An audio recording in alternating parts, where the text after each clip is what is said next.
Hello everybody, this is Sylvain Rochon. I'm of course getting people to expand their human experience using cutting edge technology. And today's subject, well actually this week's subject, is how robots will outsmart and be more numerous than humans in about 30 years or maybe less. And how does that, what does that mean for us essentially? Like I wrote a blog about all the advancements. Now, I've spoken to about this subject on many other videos, so I'm going to link to other videos and resources. And of course, read up my blog. I have a short list of why this is so. I want to jump right into the impact and why this is important, why this is good. 30 years from now is quite a bit of time. In fact, in about 10 years, we'll have self-driving cars everywhere. We'll have like huge amounts of devices all interconnected together, much more than now. About 20 a person will be interconnected, and they'll all be potentially quite intelligent, not quite as smart as a human being. They will have PCs that will be as smart. Well, not necessarily as smart. Wait a minute. Let me take it back. They'll have as many computations a second as a human brain. That doesn't mean they'll be as smart, because there's a very different definitions of what is smart. They'll be very powerful, efficient, and if we program them well with good artificial intelligence, they may be smart or potentially as smart as some of us for a certain task. It really depends on the software. Like I said, the difference between the software and hardware. So hardware is computations per second, so efficiency and speed. Software AI is what real intelligence, that's where real intelligence comes from. And speaking of that, the AI field is growing exponentially. 29% of the acquisitions in AI companies in the last 5 years have occurred in 2016, and it's projected that 2017 will have 3 times as many investments in AI. It's incredibly competitive out there, and these are big companies that are making the acquisitions that are going to drive AI forward very, very quickly. Now that means that we have mechanical robots, and we have software to support them that can be extremely efficient, that can do a lot of things. And in only 10 years, we can even create, and the link is below, we can even create now robots that have senses that can feel like a skin.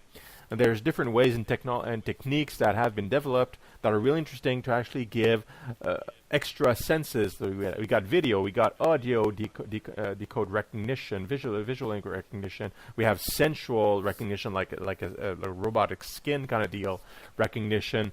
The robots can smell more efficiently than humans even now, like years ago, as efficiently as dogs or even more. What kind of sense am I missing here? Taste. Oh, we can also do the taste better than human beings. So all the senses are covered. And so in 10 years, we're going to have robots everywhere that are smarter than a lot of people. And they're all going to be interconnected in the Internet of Things. And I've spoken about this before as well. There's going to be a lot of jobs that can be done with robots, AI, all that stuff.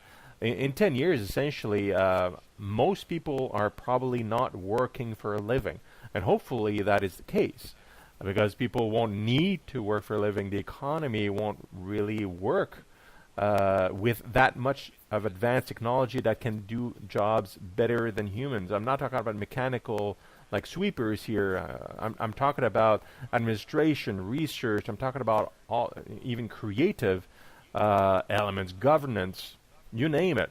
They'll be able to do it better, and they're all interconnected. They don't sleep. They don't get sick. They can analyze and project and predict way better than us.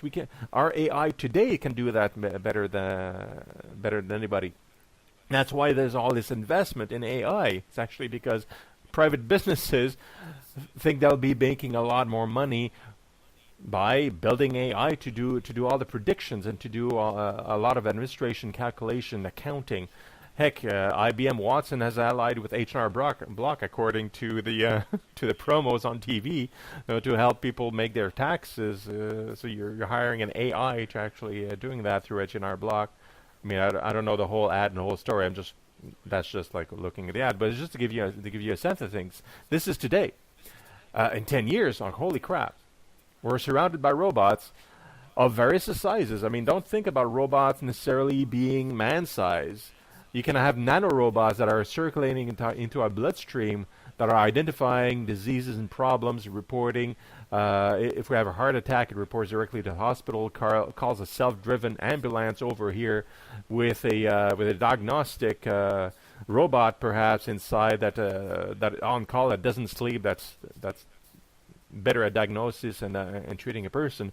Like, you name it. We don't know exactly what it's going to look like, but this is all quite reasonable and possible, all organized by a system that, again, does not sleep, calculates super fast and predicts and redirect traffic while the ambulance goes to the hospital by changing the lights and telling all the self-driven cars to take other routes so that the ambulance can get there.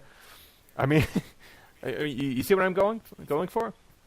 This is a world 10 years from now. 30 years from now, it's commonplace. Some people will have husbands and spouses, wives and aunts that are probably AI and robots. Because, I mean, if you make a robot and AI feel and sound like a human, some people will develop attraction and develop feelings for these mechanical beings. And why not? It doesn't mean you can procreate using via them. You could, but that requires, again, science. But people, if they develop feelings, they'll have relationships with some of these robots. Some of them will be giant, like giant size, like a building. They don't look like robots, but they will have mechanical actuators, some intelligence, and they'll be behaving in a certain way that we design them for, or other robots have designed them to do a certain purpose.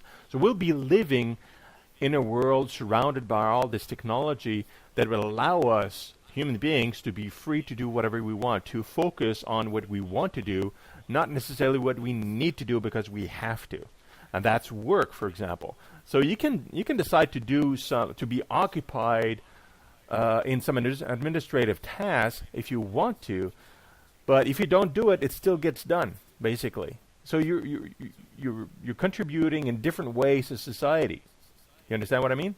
And again, nobody really has a good sense of what that looks like. But it is a world where people don't need to worry about living and health. They don't need to worry about violence, probably, because crime is eliminated for the most part, and like mental health is also treated a lot by AI and robots and supported. And you just need to essentially just enjoy life, and you're supported by this infrastructure that takes care of most things and everything you really want them to. They don't necessarily, I mean, I assume they won't force it down your throat, but if you want to, it's all available by the flick of a finger or your voice. Like, I want this to do, and you speak to your walls. And there's all these mechanized systems on demand or integrated into your house that can serve you at a moment's notice. It sounds like science fiction. It sounds like way better than any science fiction show or novel out there. It's just a prediction of what's going on now along the years, and in due course, that's what the world's going to look like, unless we blow ourselves up or somehow somebody, or like most countries in the world, agree not to go there and to stop progress and to keep the slavery the slavery that we have, which is work, like people going at work and working for the man and for the richest people. If those decisions are taken, we may remain subservient and that would be a different story. And I hope we bypass that phase of society and civilization completely in within the next 30 years. It's again, this is quite possible, social shift, and I hope all of you will support that. So anyway, that's the picture.